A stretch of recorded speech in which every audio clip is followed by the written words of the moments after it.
அடுத்த உச்சபட்ச நிலைக்கு செல்லும். அது வெற்றியை நமக்கு அளிக்கும். அதற்கான முழுமையான ஒத்துழைப்பு நமது ஆசிரியர் ஊழியர்களிலிருந்து கிடைக்கும் போதுதான் இந்த போராட்டம் முழுமையாக வெற்றி அடையும். அன்பு தோழர்களே, ஒண்ணு சொல்ற நல்லா கேட்டுங்க. இந்த போராட்டம் தோல்வியை தழுவினால் ஒரு கேள்வியை முதல்ல போடுங்க. எந்த போராட்டத்துக்குமே இது தேவைதானான்னு முதல்ல ஒரு கேள்வியை போடணும். இந்த போராட்டம் தேவைதானா, இல்லை இந்த போராட்டம் தோல்வியை தழுவினால் என்ன ஆகும் அப்படின்னு ஒரு கேள்வி உங்க மனசுக்குள்ளே போடுங்க. இந்த போராட்டம் தோல்வியை தழுவினால் இதற்கு பிறகு நமக்காக போராடுவதற்கு ஒரு அமைப்போ ஒரு சக்தியோ இங்கே இருக்காது. அது நல்லா தெரிஞ்சுங்க. வலிமையா இருக்காது, உரிமையா தெரிஞ்சுங்க. ஏன்னா யார் ஒரு தலைமையோ இல்லை யார் ஒரு அசோசியேஷனோ இங்க எல்லாரையும் ஒருங்கிணைக்கக்கூடிய வலுவோ இங்க யாருக்கும் கிடையாது. இப்ப நாம ஒரு பெருமையான ஒரு வலிமையான ஒருங்கிணைப்பு கிட்டத்தட்ட உருவாக்கிட்டே வரோம்.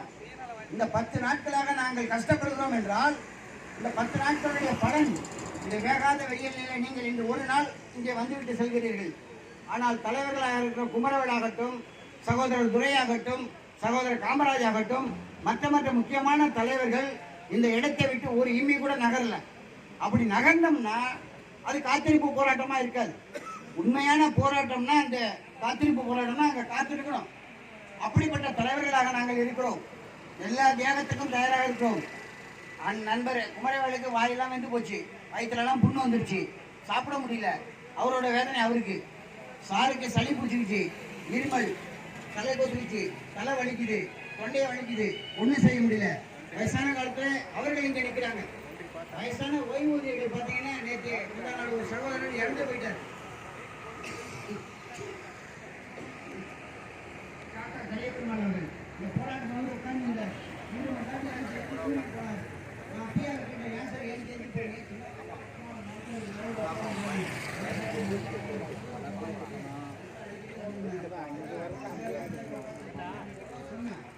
அதெல்லாம் கேட்காம இல்லை சார் முன்னாடி இருந்துட்டு போறாங்க. இருந்துட்டு சாயந்தரம் போனவர் தான்.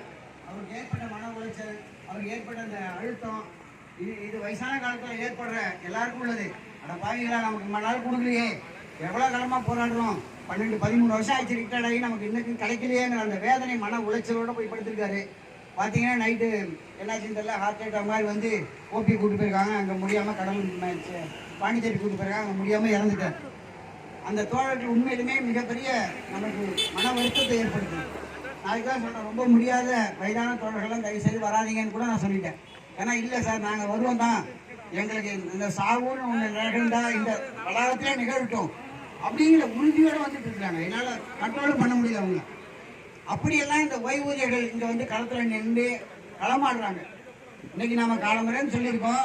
இன்னைக்கு நமது மாண்புமிகு சட்டமன்ற உறுப்பினர் அவர்கள் இங்கே வராங்கன்னு நமக்காக போராடிட்டு இருக்கிற ஒரு மிகப்பெரிய சக்தி அவர் தான்.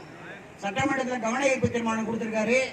கவன ஈர்ப்பு தீர்மானம் கொடுத்ததோடு மட்டுமல்லாமல் சட்டமன்றத்தில் இருந்து மினிஸ்டர் அவர்கள் அழைத்தவரை நான் இவங்களை கூப்பிட்டு பேசுகிறேன், இந்த குறைகள் எல்லாம் தீர்க்கிறேன், அதனால் நீங்கள் கவன ஈர்ப்பு தீர்மானத்தை கொஞ்சம் வலியுறுத்தாதீங்க, இதுக்கான தீர்வை கண்டுடும் அப்படின்னு அவர்கிட்ட சொன்னதின் பேரில் அவர் கவன ஈர்ப்பு தீர்மானத்தை வலியுறுத்தாமல் இருக்கார். இன்னைக்கு நமது மாண்புமிகு சட்டமன்ற உறுப்பினர்கள் அவர் இங்கே வரதா சொன்னார். இங்கே வரதா சொன்னால் நான் இங்கே பார்க்குறேன், நம்ம அந்த ஒரு 500 பேர் தான் இருக்கோம். ஒரு சட்டமன்ற உறுப்பினர் நமக்காக இங்கே வரேன்னு சொல்லும் போது நம்ம குறைஞ்சபட்சம் ஒரு 1000 பேராவது இருந்து வலிமையாக அவருக்கு எழுத்து குரல் கொடுத்தோம்னா அந்த குரல் நாங்கள் எடுபடும். நல்லா சரி பாருங்க, இந்த இவ்வளவு பேர் 1000 பேர் இங்கே நிற்கிறாங்க இந்த வேகாத வெயில்ல அப்படிங்கிற உணர்வு அவருக்கு வரும். அதனால சார் நீங்கள் தயவுசெய்து இன்னைக்கு வர வேண்டாம், நீங்கள் நாளைக்கு வாங்க சார், நாங்கள் அதை விட தாண்டி ஒரு 1000 பேரை நாங்கள் கூட்டி காட்டுறோம், அதுக்கப்புறம் நீங்கள் வாங்கன்னு உறுதிமொழி கொடுத்துருங்க. அதனால நாளைய தினம் சரியாக 12 மணிக்கு அவர்களை இங்கே வர சொல்லியிருக்கோம். அன்பு தோழர்களே, நாளைக்கு 12 மணிக்கு குறைஞ்சது 1000 பேராக இருக்கலாமா இல்லையா? அதுக்கான முயற்சிகளை நீங்க தான் எடுக்கணும், ஒவ்வொரு தோழர்களும். ஏன்னா நம்ம போராட்டம் வெற்றி பெறணும்னா ஒரு சட்டமன்ற உறுப்பினர் நம்மளை பார்த்துட்டு அந்த உணர்வு நாங்கள் பேசணும். இவங்களுக்காக வலிமையா இருக்காங்க, இந்த கோரிக்கைகளை செய்ய கொடுங்கன்னு. நான் எவ்வளோ நிதி முதலமைச்சர்கிட்ட பார்க்கலாம், எவ்வளோ இந்த பல்கலைக்கழக இந்த விஷயங்கள்லாம் தீர்க்கறதுக்காக நிதி வேணும், இது வரைக்கும் இந்த ரிஜிஸ்டர் பேசவே இல்லை, ஒரு பதிவாளர் இதை பற்றி பேசவே இல்லைன்னாரு. உடனே பதிவாளர்கிட்ட சொன்னேன், ஏன் சார் இது மாதிரி இருக்கீங்க, நீங்கள் சட்டமன்ற உறுப்பினர் நம்மளுடைய சிண்டிகேட் மெம்பர், அவர்கிட்ட பேசுங்கன்னு. அதனால் அவர் பேசியிருக்காரு. உடனே சிந்தனை செல்வன் சாரும் அவர்கிட்ட பேசி விவசாயி இதெல்லாம் இருக்கீங்க. ஒரு 10 நாள் அந்த போராடுறாங்க. அந்த வேகாத வெயில்ல வயசானவங்க ஒருத்தர் இறந்துருக்காரு.